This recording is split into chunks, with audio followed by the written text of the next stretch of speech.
The year was 1630, and the mood was angry as discontent brewed among the citizens of England.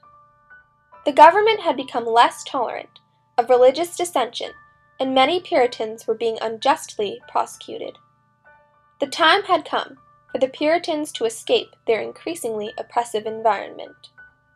Well-known lawyer John Winthrop and approximately 300 English Puritans boarded the Arabella and started out on a long, harsh journey to the New World. Governor Winthrop was steadfast in his desire to make New England a model society shaped by Puritan values. To help the community achieve financial stability and to create this utopia, Winthrop ordered for an ironworks to be built. It was only under the rule of Richard Leader, however, that the first fully integrated ironworks in the U.S. came to be. This ironworks, known today as the Saugus Ironworks, shaped American society and transformed the nation's economy. Although iron making is a strenuous process, workers from different countries traveled overseas to find employment at the site. The community prospered, making and selling cast iron products. The Saugus Ironworks helped Essex County come one step closer to becoming the ideal society that Winthrop deemed a city upon a hill. Getting the ironworks up and running was no easy task. Few workers with specialized metallurgical knowledge could be found in Puritan New England.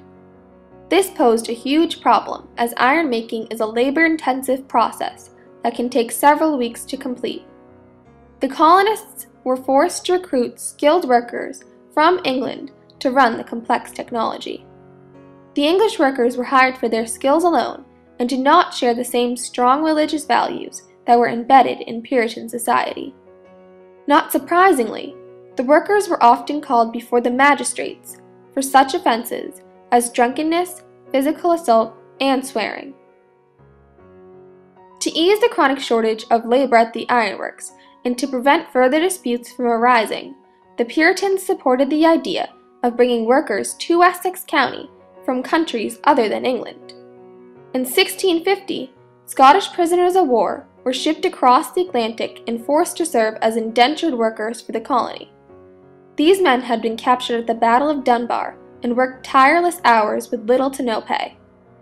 They trained at Saugus and soon replaced local workers as ironworkers and blacksmiths.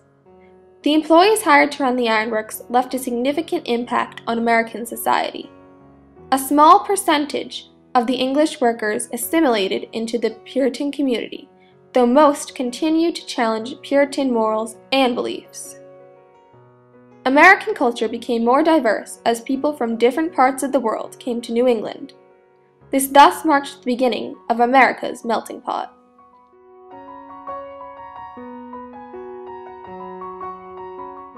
This diverse yet diligent group of employees worked together to produce finished iron products.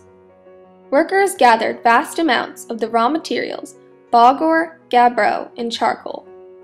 Bog iron, or limonite, was dug up from nearby ponds in marshy areas. A fluxing agent, gabbro, was found on the shoreline of the Nahant Peninsula and was used to take impurities out of the iron. Coalers cut down trees and burned wood to produce charcoal, which was needed to melt the iron ore. The ironworks was ideally located on the banks of the Saugus River, where these resources were abundant. The iron-making process began with fillers dumping basketful after basketful of these raw materials into a furnace's deep charging hole. Water wheels turned a pair of wooden-framed bellows, blowing air into the furnace to create intense charcoal fires. Raw materials were melted and mixed to produce long rods of cast iron, called sobars. While in blast, the furnace was tended to for 30 to 40 weeks, or until maintenance was needed. Although this process was draining and repetitive, workers efficiently produced enough iron to satisfy an ever-rising demand. The inhabitants of the Massachusetts colony were always in need of cast iron products. In the forge, sobars were transformed into pots, salt pans, and anvils, and distributed from the ironworks. Farmers and blacksmiths were given the means to make nails, which were in high demand. The iron could be rolled and flattened to be used as tires for wagon wheels or saw blades. Ironworkers thought up creative new ways to transform natural resources into useful, everyday commodities. Iron helped the Puritan community advance technologically and shaped America's economy.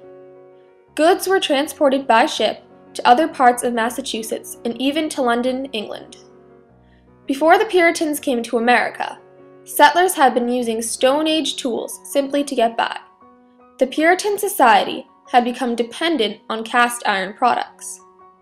The ironworks surely helped the colonists maintain their independence. Its success, however, was short-lived.